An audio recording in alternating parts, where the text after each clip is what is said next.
Is that the one where it ends with, are you an old fart? That's it. Coming up in this video, we ask the question, which is the best type of vehicle for van life? Caravan, campervan, self-build or motorhome? What are the pros and cons of each? What are the differences and what do they have in common? It's part of a two-part collaboration series which we made with our good friends Steve and Tony from Touring Around With Rosie. In this part, we asked Tony and Steve the questions as they have experience of caravanning and have just embarked on an exciting new self-build van conversion project where they're converting an old ambulance. So subscribe to Touring Around With Rosie to follow that. The other part of this mini-series will be hosted on their channel where they ask the questions of me and Zoe to find out our perspective on van life as soon-to-be full-time motorhomers. Are you all prepared and good to go? Absolutely not. Right, your starter for 10, gentlemen. How much would you expect to pay for a two-berth caravan that would home a couple and their dog in comfort for at least 2 weeks? Well, if you base it off our caravan, which would be about that sort of size, technically 3-berth at a stretch, to buy a really good one, probably talking at least $3,000 because that's what we sold ours for. So it was anything less than that, you're looking at caravans with issues generally. They're going to be a wee bit older. And they're most definitely going to have damp in some way. I mean, a caravan can be a lot of a cheaper option. If you've already got a car that can pull it, it's a lot cheaper than a motorhome or a camper van, isn't it? If you're really, really determined, you could buy one cheaper and just fix it. You know, if you're really, really handy. We did look at that option, but, you know, it's a lot of work. We've seen caravans as little as £500, but they just need the damp sorted out. So it could mean stripping everything out of the caravan, putting in new walls, painting them, putting everything back in again. So you could do it cheaper, but you need to know what you're sort of doing. With a motorhome, if you get damp, it's fatal. You're stripping it right through nearly to the outside again and finding out where it's coming through.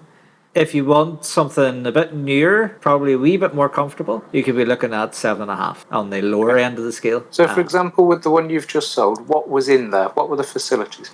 So in our one, you had your sort of like living area.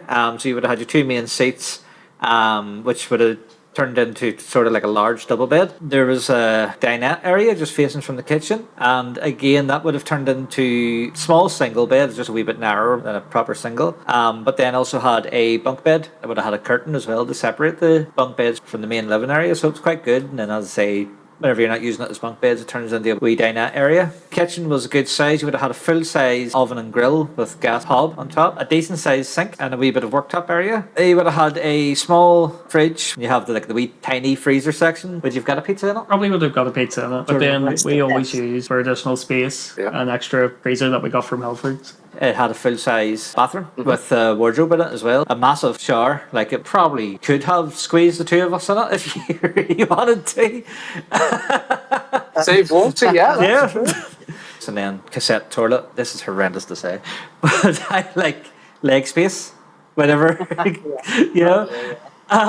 So that was my concern whenever looking at caravans and stuff. I wonder if there's more options for different layouts with a caravan than with a van or a motorhome, because you haven't got to worry about the engine or the wheels and everything. I think you do get a wee bit more room for habitation options, It can be a benefit of a caravan over a van. Definitely, because Melvyn motorhome, he's 6.5 metres. And a metre and a bit at the front is lost to like bonnet and cab. Yeah, easily that much. Yeah, at least 1.5 metres is lost. You're down to like 5 metres. And you've got the 2 axles which have to be boxed out. So caravan of equal length would give you more space, definitely.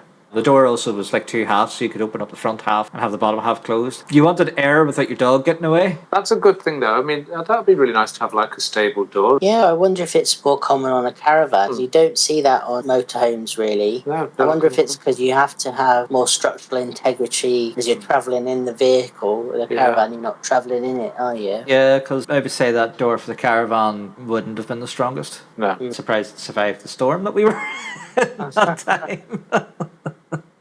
The other thing with the caravan, difference to maybe the motorhome, especially with maybe an older caravan, I find whenever we were towing, wobble was horrendous. Okay. So it was, so we were driving down the road and a lorry overtook us. And the whole, and my first time towing a caravan, I towed trailers and drove lorries. and they were always pretty stable. But with the Caravan, the length of it, it's a wee bit of a different dynamic. Plus, it's only on one axle. So so the whole Caravan went side to side. So I looked up how to stop that and actually retrofitted shock absorbers. Okay. And I found whenever I fitted them to the Caravan, it was rock solid, almost like even towing in that storm. Yeah. Real interesting consideration is how you want to travel around, because it's a whole different driving technique towing a caravan, isn't it? And then if you've got a small camper van, you can just drive it like a car. And then motorhome's kind of a compromise somewhere in between. We just poodle at about 55, 60 on the motorway. You couldn't go hurtling along. Well, some people do go hurtling along in their motorhomes, but use a lot of fuel like that. So yeah, it's definitely a consideration as to what type of recreational vehicle you want to choose. So what sort of weight was your caravan? It was 1,100 empty, and it could hold up to 1,350 in total. It's quite a big payload, because you don't have to take into account any belted seats like you would on a van. Yeah, I think it worked out about 230 kilos of stuff you could put in, yeah. But the thing you have to think of is, where do you put the weight? Because that can affect how you tow. So if you put all your stuff in the back of the caravan, it's going to lift the back end of your car into the air, which means you'll be unstable. So your tow bar can only take a certain amount of downward pressure, and then the hitch of the caravan can only take a certain amount of downward pressure as well. So we had a wee measuring pogo stick sort of thing. And you would have put the nose of the caravan onto it, like wound down the jockey wheel until the caravan was on the pogo stick thing, like a scale, and it would have told you the weight that was pushing down on the caravan. Oh, that's really clever. Yeah, because it's like some cars can take up to like 110, 115 kilos on their tow bar. My car could only take 95 kilos on the tow bar, and the caravan was 90. Okay. So I had to try and get that as even as possible. Right. So, like, you have to consider weight distribution a lot with a caravan, and if you're doing a van conversion, you have to consider it, because you have to design it in, don't you? But then with a motorhome, it's already been thought of by somebody else. Then you just have to make sure you don't put too much weight altogether in, isn't it? Gosh, there's so much to caravanning. Yeah. A lot of people don't think of it; they just hook up and go. But over here, it's probably not as big an issue. But I know in England, they will pull you and they will prosecute you if you're overweight, especially if you're dangerously overweight. You see people turned over at the side of the road. Yeah. I remember going down the M5 back when I could drive, and somebody in one of those Land Rover Discoveries went hurtling past. Behind it was a giant caravan, and it was just doing that all the way down the motorway. Oh, no. They were absolutely nailing it. And then about 3-4 minutes later, the traffic just stopped. And as we crawled past, the Discovery was upside down. No, people don't think about it. They don't realise just how dangerous it can be. Is it a legal requirement to have insurance on a caravan? This is a wee bit of a minefield, this one. You do not have to have insurance for the caravan itself. However, when you are on the road, if your caravan hits somebody, it must be covered by your insurance for your car. So you have to make sure that your car insurance company will cover you when towing. Usually, if you have fully comp insurance, it's tied in with that policy to a certain amount, but not always. So it's always worth checking. And in that case, it's only third-party cover. So if your caravan hits somebody, they'll cover the damage to the other person's car, but you're left with a massive bill or wrote-off caravan.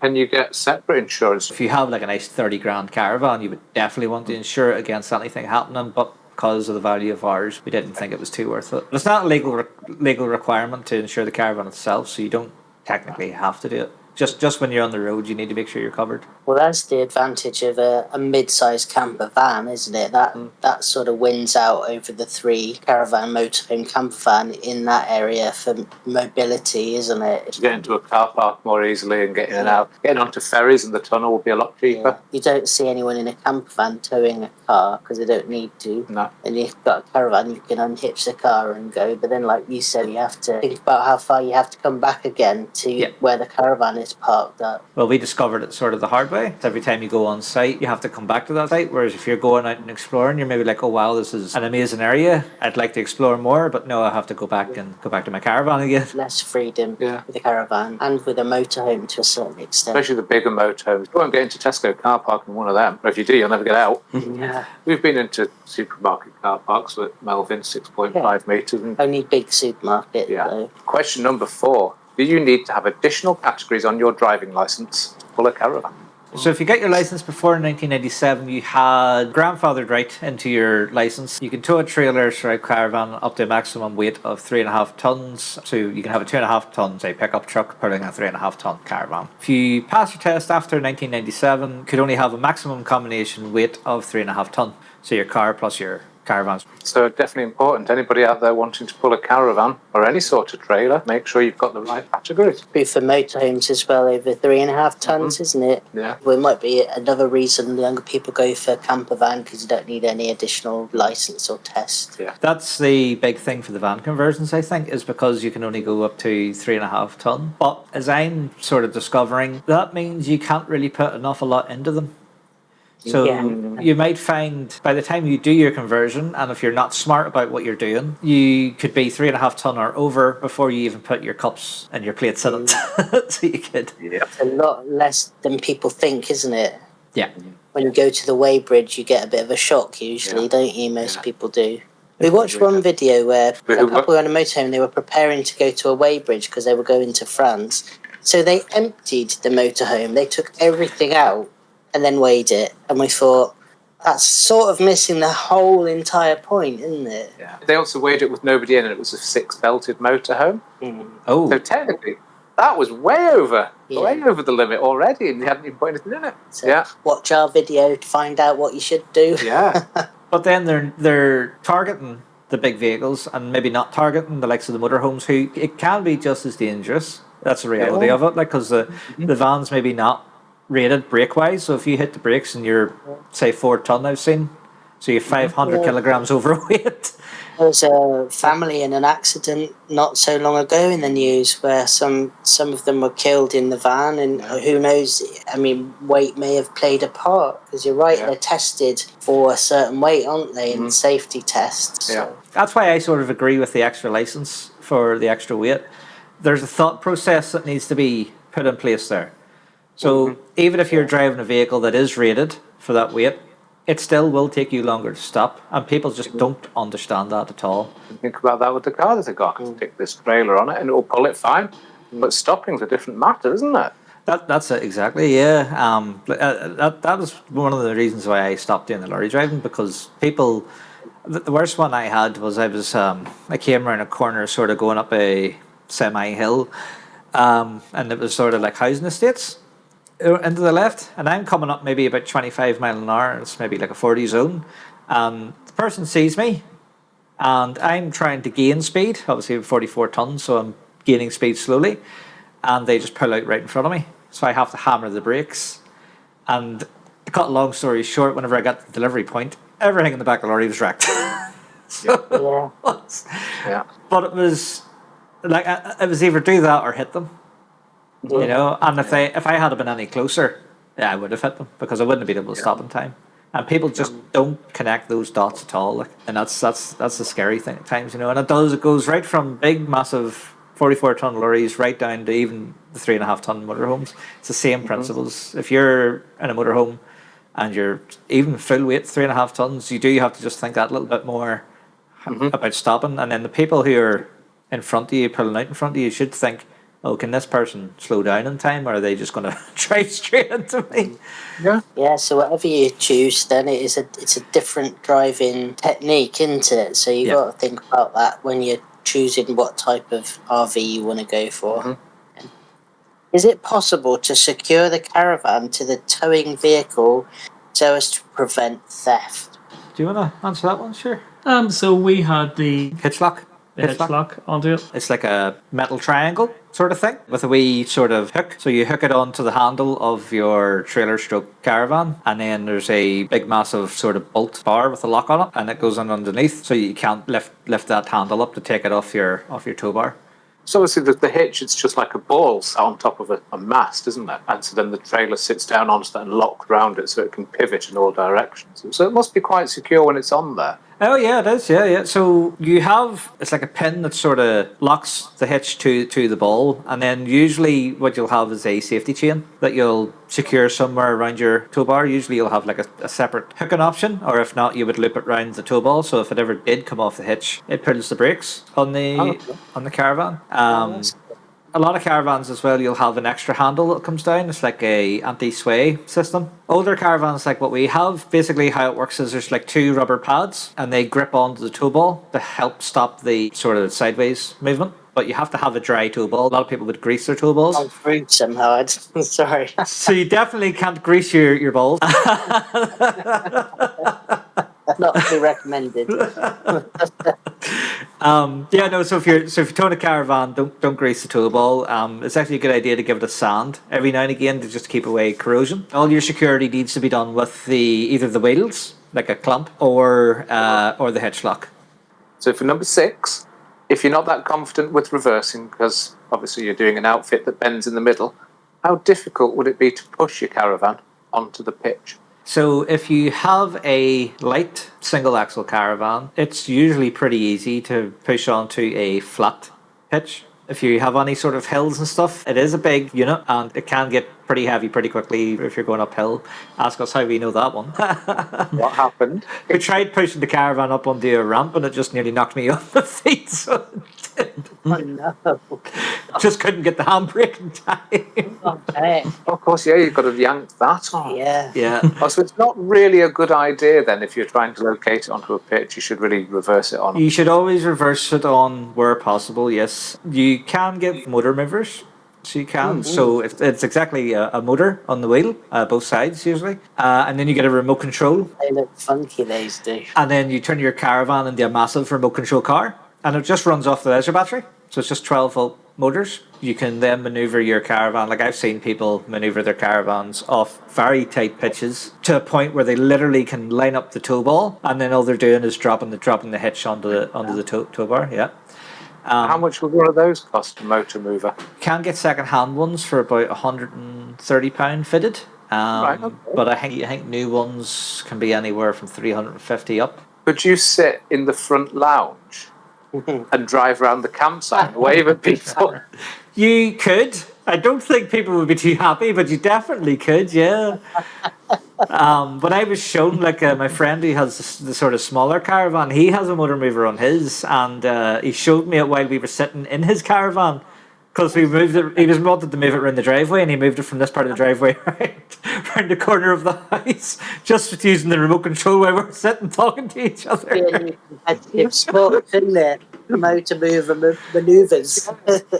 Formula One motor movers. I've seen on some campsites they'd get a small tractor and move the caravan on pitch. When we went to stay on a big campsite once, it didn't look like the caravan owners had a choice in the matter. They were like, right, we're going to put it on the pitch for you. Maybe they were scared of people being out of control of their caravans. Yeah, he went whizzing round it. Yeah.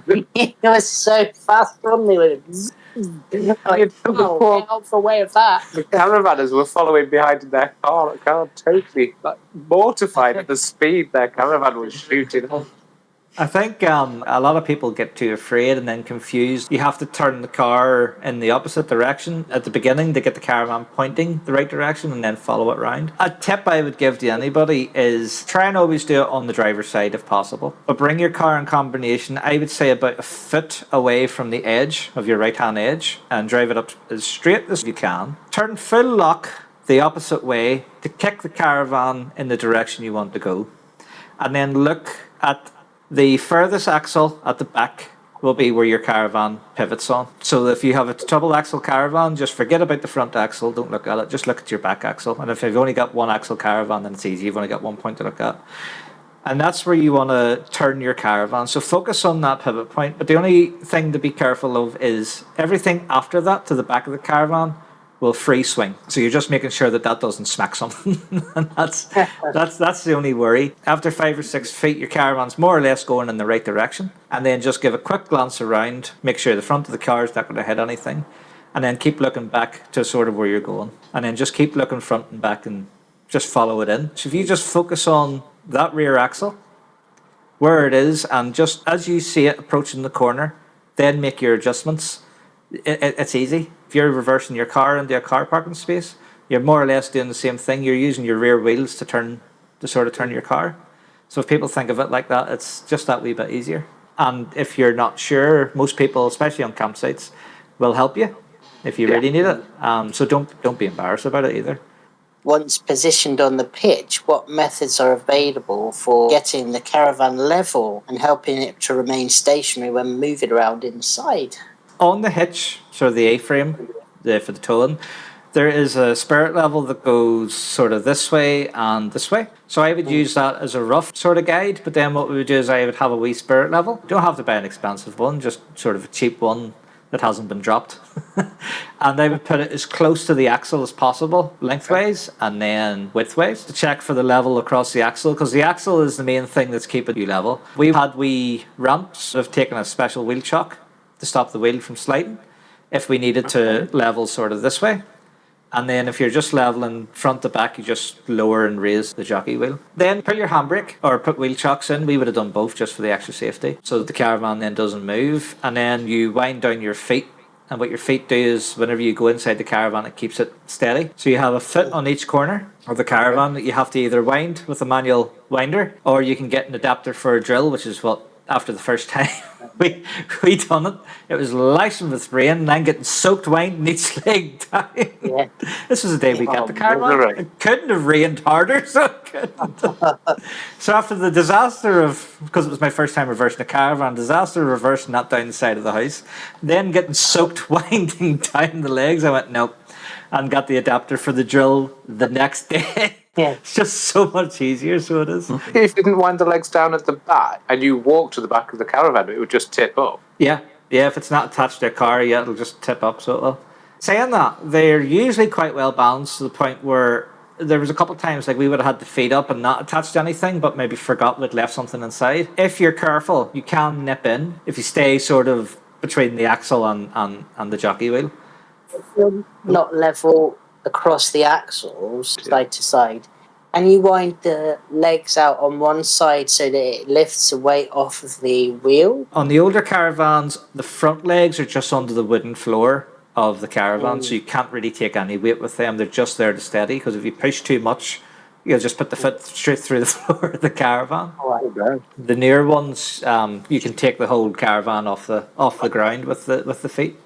Some people use blocks of wood, but we bought these. They're called stack-a-jacks, and they're like sort of plastic feet that you can stack on top of each other, because even though you wind down your feet for the caravan, they may not reach if you're really off level. There's a lot more leveling ability with the caravan. So you're more like in a building, aren't you? More like going away in a little holiday cabin with a caravan. In a van, it's windy, you'd be blowing around because you're wobbling, you're resting on the springs of the suspension, so you can be wobbling around even if you're level. Your box body of your motorhome could be overhanging your wheels, which would make that wobble even worse. Whereas in the caravan, usually your wheels are almost to the very edges. Makes it a big difference in stability. I noticed that when we were first looking at camper vans and motorhomes, I think it was a Choson motorhome we looked at, built on a Mercedes Sprinter. The chassis was really narrow, and so the back wheels, when you looked at the wheels arches, they were virtually empty. There was no wheel in there. You had to literally put your hand in to find the wheel. Whereas with the Ducatos, the wheels are right out almost to the edge. So yeah, some vans are a lot more narrow than others. That's something to consider, yeah, because the Ducatos are quite a wide van to begin with. So whenever you're putting something on those chassis, you've got that little bit extra. The likes of the Sprinter you're talking about, I noticed that as well. Like if you've got a bit of weight on, you turn a corner even, you do notice that wallow. And then on windy days, like I was trying to make the boat for Liverpool, and I came up over the flyover, and it was in the middle of winter, and the wind just took me straight from one side of the road straight over to the other side of the road. Oh, scary. It was, yeah, because it was just that wobble, and then the wheel just went straight over. So it did. Just thankfully there's nothing coming the other way where I was going into them. So holy moly. People might not think about it when they're choosing what type of vehicle they want, but you're spending all night parked up and you want to get a good night's sleep, and if it's wobbling around like crazy, it's going to affect you. I mean, we're fortunate we put those legs on it. Absolutely fabulous. We've just been away and we had really strong winds. I mean, it was 40 mile an hour in June. Yeah, in June. 40 mile an hour gusts in June. And the van was just solid, just didn't move at all. I can completely destroy a night's sleep, like, so I can't. Yeah. So, with regards to your caravan, you've set up on pitch, and now, how do you get water? Do you have a little freshwater tank? And if so, what sort of capacity would it be?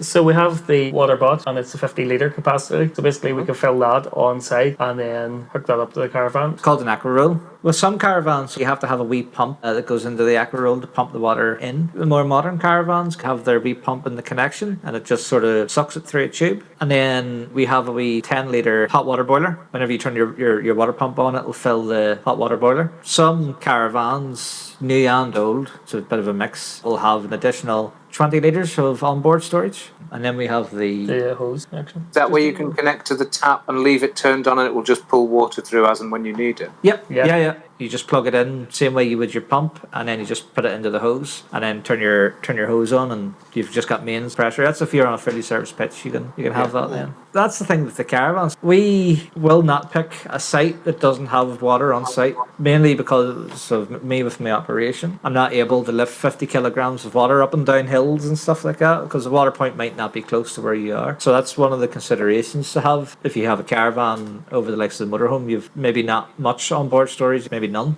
and you maybe have to carry 50 odd litres of water to and from. It's actually deterred us as well, going off sites. We were looking at a site to possibly go to next weekend, and we went to check the site out first, and because it was so steep and because the facilities and the water waste was so far away, it wasn't for us.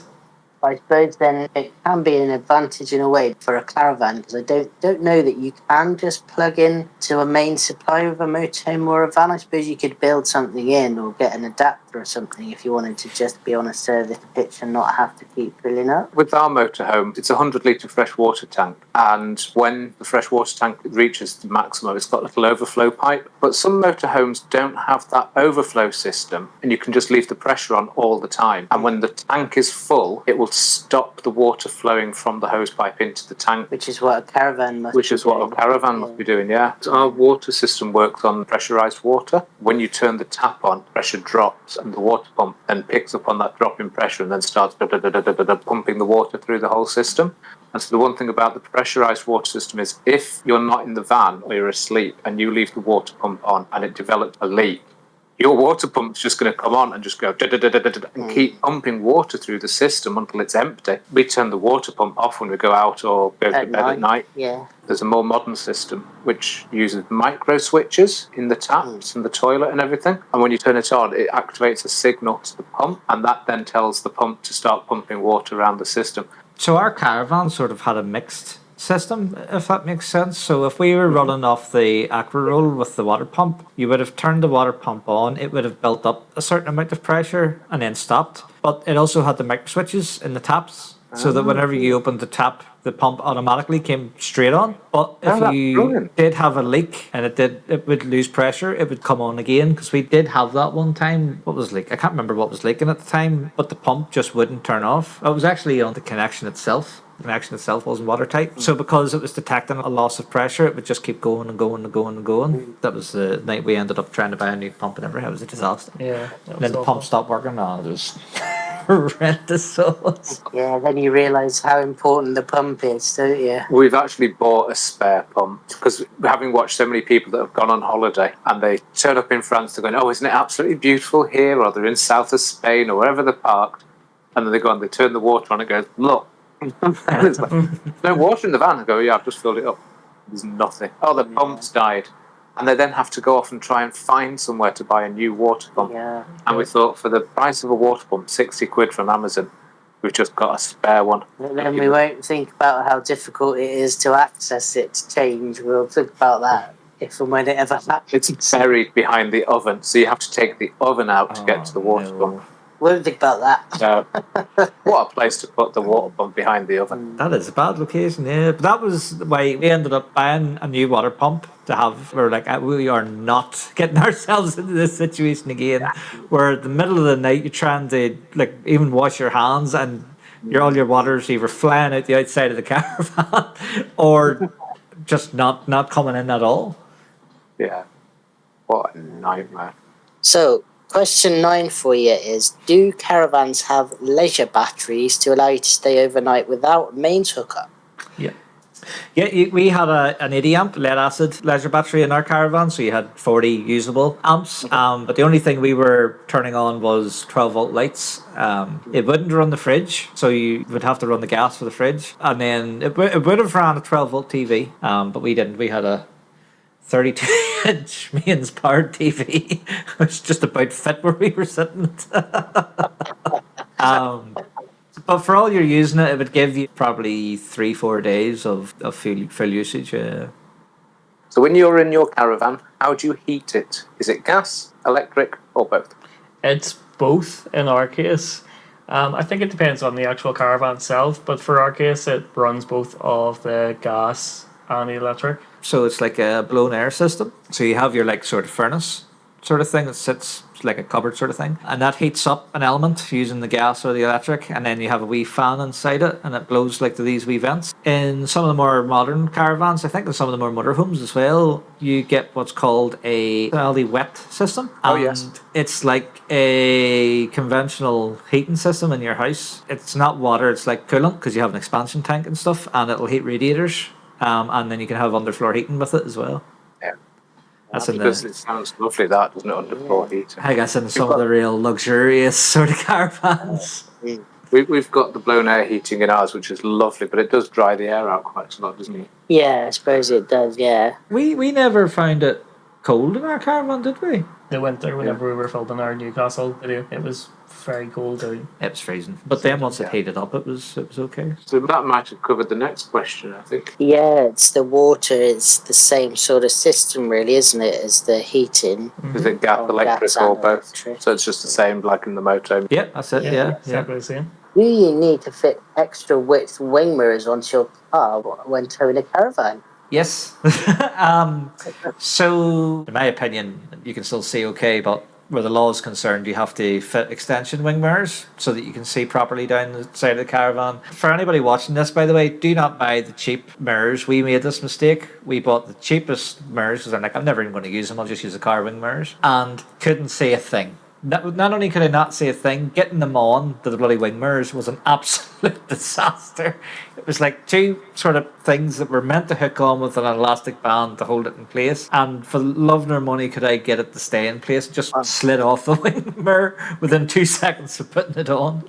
So we ended up bringing them back the same day and getting proper ones that would clamp on. But the problem is every time you take them off, because you're not allowed to drive with them on without towing the caravan, by the way, it's illegal. Yeah, so it's a legal requirement to have them on when you're towing, but you cannot have them on when you're not towing, which is just lunacy, but anyway. Take them on and off all the time. Yeah, and every time you do, you have to readjust them because they move slightly.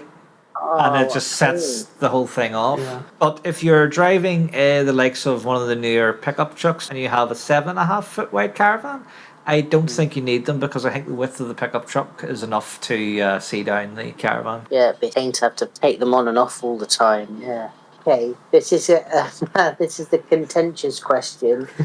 Caravans seem to be for young people, popular with young people. Motorhomes seem to be popular with maybe middle-aged people. We're not sure if that's a fair reputation, but caravans seem to have the most unfair reputation as being for old farts.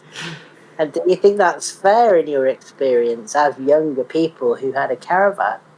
That's a cracking question to ask, actually, because we've seen all sorts in some of the sites. What I would say is I think caravans mostly suit people with kids.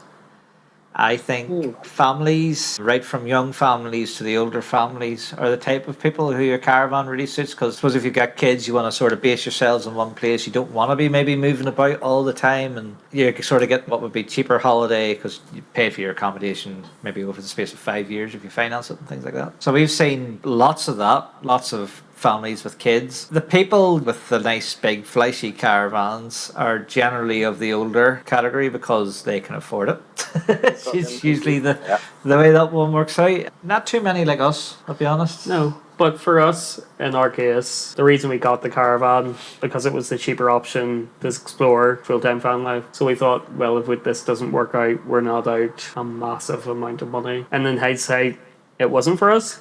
Had we known that we wanted to do wider Europe and not station ourselves in the sites, we wouldn't have went for a caravan. With a caravan, you're stuck to a site. Most of the time you can't drive on because you've paid up front for an site, which is expensive. You're maybe paying £35 per night, and it does add up.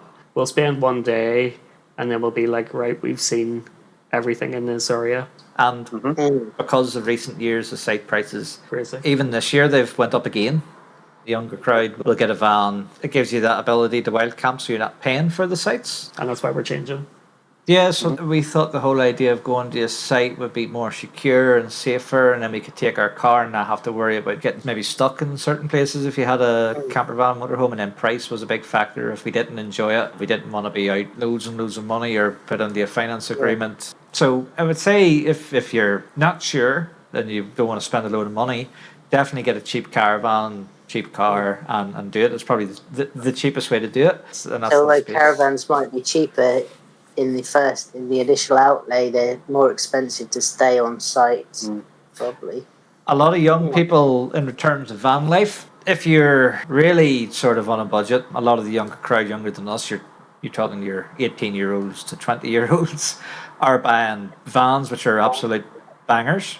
So they are maybe only half a year of life in them, and throwing a mattress in the back and away they go because they just don't care. It gets them away. And then if they have a wee bit more money, they'll be able to buy a slightly better van, and then they can fit it out and do whatever, and you're still going to be significantly less than the cheapest motorhome we were seeing. And also with that, you'll get a far newer van, do it up to a really, really good standard. You'll make the van worth maybe as much as what you'd pay for a motorhome, which would be maybe 10 years older. I would say the price of things is what's forcing the age groups out of motorhomes, because motorhomes are just so expensive. We've had a really good exploration of the different types of recreational vehicles. Hopefully it's helped somebody out there. I've learnt lots today. Yeah, loads of stuff about caravans I had no idea about. Yeah. Just be patient. Just running round. Bless it. Who's that? What you do, Pickle She's looking very disapproving of us. He's teaching her own bad habits. Only come back inside if you get a treat. So naughty, aren't they? You! Yes, you. Do you like talking to Steve and Tony? She's like, entertain me. Entertain me. Thank you very much, Lee. Speak to you soon. Nice, yeah. Hi, I'm Malish and I love travelling in our van. You have to go left a bit. Hi, I'm Zoe and I'm severely sight impaired, but I still love going out in Melvyn the motorhome. What are you doing? Hi, I'm Keeva and I love Pickle. Hello, I'm Melvyn the motorhome. And together we want to travel the world. And we hope you join us on our adventures.